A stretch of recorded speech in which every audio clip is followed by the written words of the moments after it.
Hey everybody, Mr. Vegan Prepper here with another 5-minute review. Today I'm going to talk to you about my everyday carry pocket knife, the Spyderco Manix 2 Lightweight. I've had this knife for about 4 years. It's been in my pocket every day for 4 years, and it's been exceptional, I have to say. I've really enjoyed this knife, and there are a lot of great things about it. There's maybe one thing I don't like about it, and we'll talk about those in just a minute. Um, Blade material, CTS BD1. I am not a blade material expert. I'm not one of those guys that will buy a knife specifically because it's got a specific blade material in it. I don't know that much about it.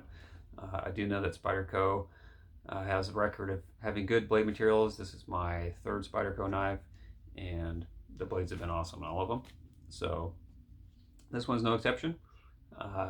It sharpens up well, it holds an edge well, and it's not the easiest one to sharpen.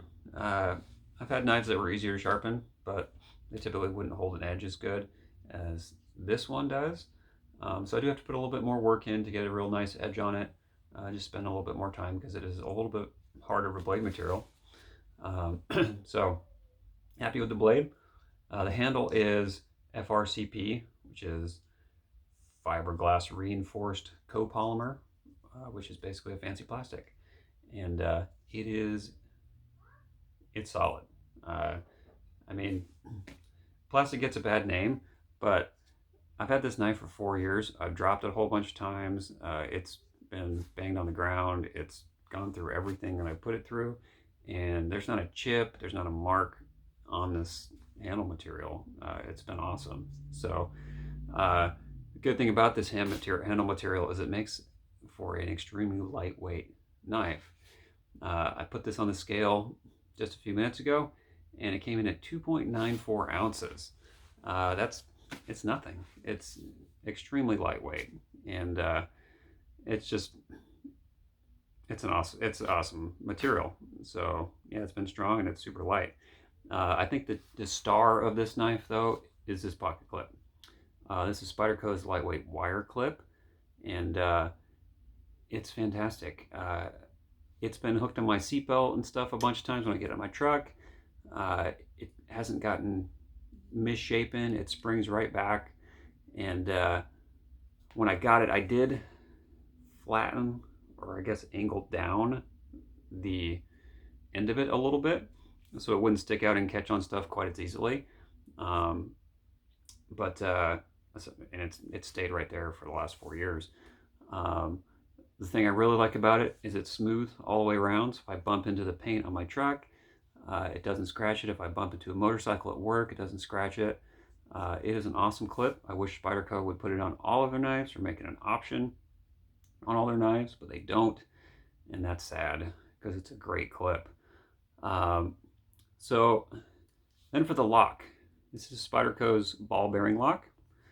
It's basically a little polymer carrier with a ball bearing sitting in that with a spring behind it. And the function is similar to the Axis lock from Benchmade, but sadly not as good. I'm actually not a huge fan of this lock. I like the function of the lock. I like where it is, but I don't like the lock itself.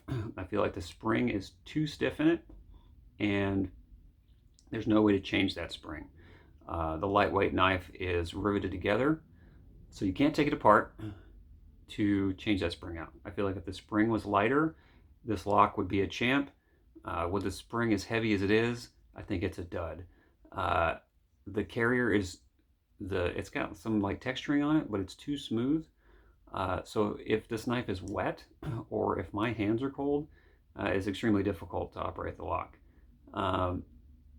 And I just feel like it just lets down what is an amazing knife. It's not a deal breaker. Again, I've been carrying this knife for 4 years. It's good enough to stay in my pocket.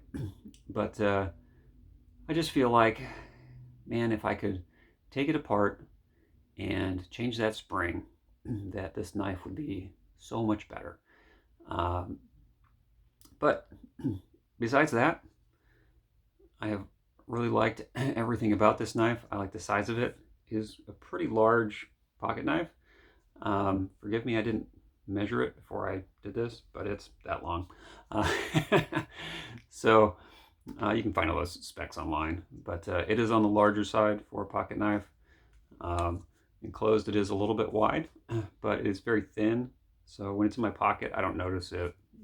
It's like one pair of pants I have that it's a little bit big for, um, but overall, this knife has been awesome, and it's been a pleasure to carry and a pleasure to use, and I'm sure I'll get many more years of use out of it.